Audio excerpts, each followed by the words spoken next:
मित्रांनो नमस्कार. गोपीनाथ मुंडे यांचा अपघात की घातपात या शोध निबंधामधील भाग 5वा आज आपण पाहणार आहोत. ओबीसीमध्ये देशाची शासनकर्ती जमात बनण्याची इच्छाशक्ती आता साकार घेऊ लागली. जर आता स्वराज, अडवाणी, गडकरी, जेटली यांना प्रधानमंत्रीपदाचे उमेदवार म्हणून जाहीर करावे तर ओबीसीची वोटिंगचा एक गठ्ठा विरोधात जाण्याची शक्यता होती. पण अगोदरच आपल्या उपकाराखालील दाबून ठेवलेला मोदी जर प्रधानमंत्रीपदासाठी पुढे केले तर त्यांच्याकडून कोणताच धोका नव्हता. मोदी कधीच मेडल आयोगाचे समर्थक नव्हते, उलट ते मंडल आयोगाचे विरोधक होते.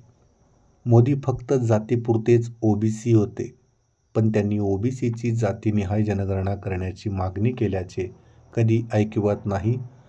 जर ओबीसींचा प्रधानमंत्री करायचा ठरले तर भाजपकडे दोनच पर्याय होते. एक गोपीनाथ मुंडे, जो भाजपा कधीच स्वीकारणार नाही, आणि दुसरा नरेंद्र मोदी, जो पर्याय भाजपनेच तयार केलेला होता. गोपीनाथ मुंडे यांच्याच दबावापुढे झुकून नितीन गडकरीला भाजपाचे राष्ट्रीय अध्यक्षपदावरून हटवले. RSSने भाजपला आपली घटना बदलून गडकरींसाठी सलग 2 टर्म अध्यक्ष होण्याची सूट देण्याची सूचना देखील केली होती.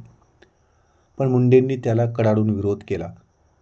मुंडेला दुखवणे भाजपसाठी जड गेले असते, म्हणून भाजपने घटनेत बदल करून देखील राजनाथ सिंह यांना राष्ट्रीय अध्यक्ष केले. पुन्हा एकदा मुंडेंपुढे भाजपाला आणि RSSला झुकावेच लागले. जर नितीन गडकरीला पुन्हा अध्यक्ष केले असते तर गोपीनाथ मुंडे आपल्या समर्थक खासदारांसोबत बाहेर पडले असते आणि मग त्यांनी नितीश कुमार, लालू प्रसाद यांच्यामध्ये दिलजमाई करून मुलायमसिंह यादव, देवेगौडा यांना सोबतीत घेऊन वेगळा ओबीसींचा पक्ष काढला असता. महाराष्ट्रात आता त्यांना साथ द्यायला भुजबळाबरोबर महादेव जानकर हा धनगराचा नवा नेता मिळाला होता आणि ते भाजपासाठी त्यांनी आखलेला प्लॅन नेस्तनाबूत व्हायला पुरे ठरले असते. त्यामुळे RSSला मुंडे यांची मर्जी सांभाळणे भाग होतेच. नितीन गडकरीला अध्यक्ष केले तेव्हा दिल्लीच्या राजकारणात नवखे असलेले गोपीनाथ मुंडे आणि आता ओबीसींचे राष्ट्रीय नेतृत्व बनलेले गोपीनाथ मुंडे यांच्यात खूप फरक होता. शिवाय नितीन गडकरींच्या नेतृत्वाखाली भाजपला विजय कमी आणि पराभव जास्त पचवा लागले. उत्तर प्रदेशची त्यांच्या नेतृत्वाखाली निवडणूक भाजपाला खूप मानहानिकारक पद्धतीने हारावी लागली. गोव्यात सरकार आले, पण ते राज्य छोटे होते. पंजाबमध्ये अकाली दलामुळे सरकार आले. भाजपाने आता मोदी नावाचे प्यादे पुढे केले होते. इकडे महाराष्ट्रात सुधीर मुनगंटीवार या बनियाला काढून देवेंद्र फडणवीस या भटाला प्रदेश अध्यक्ष केले. हा भट म्हणजे गोपीनाथ मुंडे यांचा चमचा होता. त्याला जास्त किंमत भाजपामध्ये नव्हती. गडकरीला विरोधक म्हणून मुंडे यांनी गडकरींच्याच जातकुळातला माणूस हाताशी धरला आणि मुंडेंचा येथेच घात झाला. याच काळात नंदी नावाच्या एका ब्राह्मणी साहित्यकाराने SC/ST OBCमुळे देशात भ्रष्टाचार वाढले असे विधान जयपूरच्या साहित्य संमेलनात केले. तेव्हा देशभरातील ब्राह्मणांचे मेंदू किती विकृत असतात यांचा प्रत्यय देशाला पुन्हा एकदा आला. देशभरातील SC/ST OBCंच्या नेत्यांनी या विधानाचा निषेध केला. रेणके यांनी नंदीचे असे बोलणे म्हणजे चोरांच्या म्हणजे ब्राह्मणाच्या उलट्या बोंबा असे म्हटले. गोपीनाथ मुंडे यांनी पण या घटनेचा तीव्र शब्दात निषेध केला.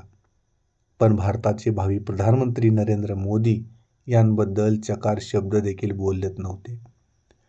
मोदी यांना कदाचित नंदीचे बोलणे मान्य असेल, कारण ते RSSचे नंदी बैलच होते. लालू प्रसाद यादव, मुलायमसिंह यादव, सीताराम येचुरी या बहुजन ओबीसी नेत्यावर भ्रष्टाचाराचे आरोप झाले, म्हणून त्यांना आपली सत्ता गमवावी लागली.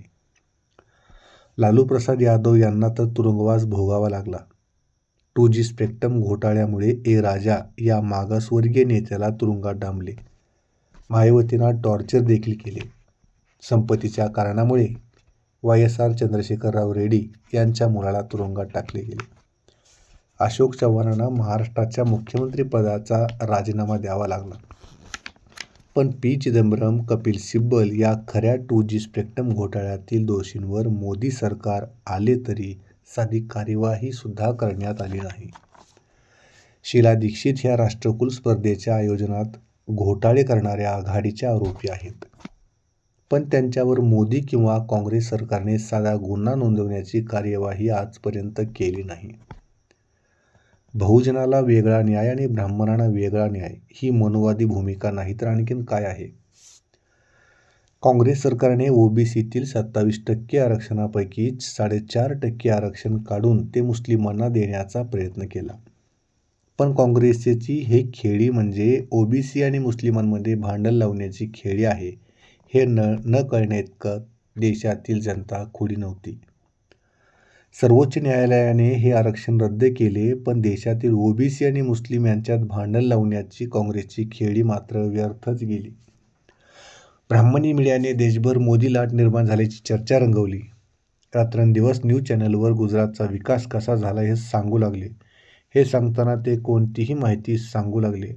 नशीब त्याने एखादा वेळेस हे नाही सांगितले की ताजमहल हे उत्तर प्रदेशमध्ये नसून गुजरातमध्ये आहे. असे नाही सांगितले ते गुजरातच्या विकासाचे फसवे आकडे सांगू लागले. म्हणून मोदीचे सोशल मीडियावर फेकुमॅन हे नामकरण याच काळात झाले. पण हेच मोदी शेतकऱ्यांच्या प्रश्नावर साप चावल्याप्रमाणे खूपच चूप राहत. पण जेव्हा उद्योगपतींचे प्रश्न येतात तेव्हा त्यांना कोणकोणत्या सुविधा दिल्या जातात याची भली मोठी यादी देत. मोदीने गुजरातमध्ये व्हॅट कर 12.5% वरून 8% केला होता. लोकांना प्यायला पाणी नव्हते, पण अंबानी कोको-कोला कंपनीला त्यांनी पाणी पुरवले होते. शेतकऱ्यांच्या मालाला भाव दिला नव्हता, पण उद्योगपतींना सर्व सुविधा मिळतील याची काळजी घेत होते.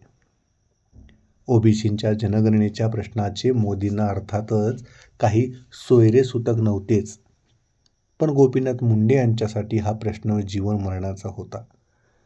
त्यांनी तो लोकसभेत जाहीर सभेत वारंवार मांडला. गोपीनाथ मुंडे यांना महादेव जानकर हा धनगर समाजाचा एक नवीन नेता साथीदार म्हणून लाभला. शरद पवार यांनी बीडमध्ये गोपीनाथ मुंडे यांची राजकीय कोंडी करण्याचा प्रयत्न केला. मग गोपीनाथ मुंडे यांनी बारामतीत महादेव जानकरांना हाताशी धरून त्यांची राजकीय कोंडी करण्याचा प्रयत्न केला. बहुजनांचे हे दोन महान पुढारी शेवटपर्यंत एक होऊ शकले नाहीत हे महाराष्ट्राचे खूप मोठे दुर्दैव म्हणावे लागेल. नाहीतर या दोघांनी महाराष्ट्रातून ब्राह्मणांना कधीच हद्दपार केले असते. आणि याच दरम्यान देशाच्या राजकारणात आप या आणखीन एका मनोवादी पक्षाचा जन्म झाला. या अगोदर लोकांचा असा गैरसमज होता की भाजपा हाच एकमेव शेटजी आणि भटजीचा पक्ष आहे. पण सर्वात मोठा परकीय युरेशियन ब्राह्मणांचा पक्ष म्हणजे भारतीय काँग्रेस हा आहे. महात्मा ज्योतिराव फुले यांची सामाजिक क्रांती दडपून टाकण्यासाठी देशभरातील ब्राह्मणांनी एकत्र मिळून 1885 साली काँग्रेसची स्थापना केली. या काँग्रेसमध्ये पारशी काही मुस्लिम जमीनदार सोडले तर सर्व ब्राह्मणच होते. महात्मा फुले या राष्ट्रीय सभेला ब्राह्मण सभा म्हणत. ते याच कारणासाठी काँग्रेसचे टिळक, गोखले आदी पुढारी मनोवादी होते. टिळकांनी तर अथणी कर्नाटकच्या सभेत सामाजिक विषयावर टीका करताना कुणबी काय विधिमंडळात जाऊन नांगर हाकणार आहे काय, माळी मळे फुलवणार आहे काय, शिंपी कपडे शिवणार आहे काय, कोळी कपडे रंगवणार आहे काय असे म्हणून विधिमंडळात फक्त ब्राह्मणांनीच जावे असे सांगितले. टिळकांनी महात्मा फुले यांची सामाजिक चळवळ दडपण्यासाठी 1896 साली हिंदू मुस्लिम दंगल घडवली. आणि अशा प्रकारे काँग्रेस ही फक्त भारतीय राजकारणाची जनता नाही तर ती हिंदू मुस्लिम दंगलीची सुद्धा जननी ठरली.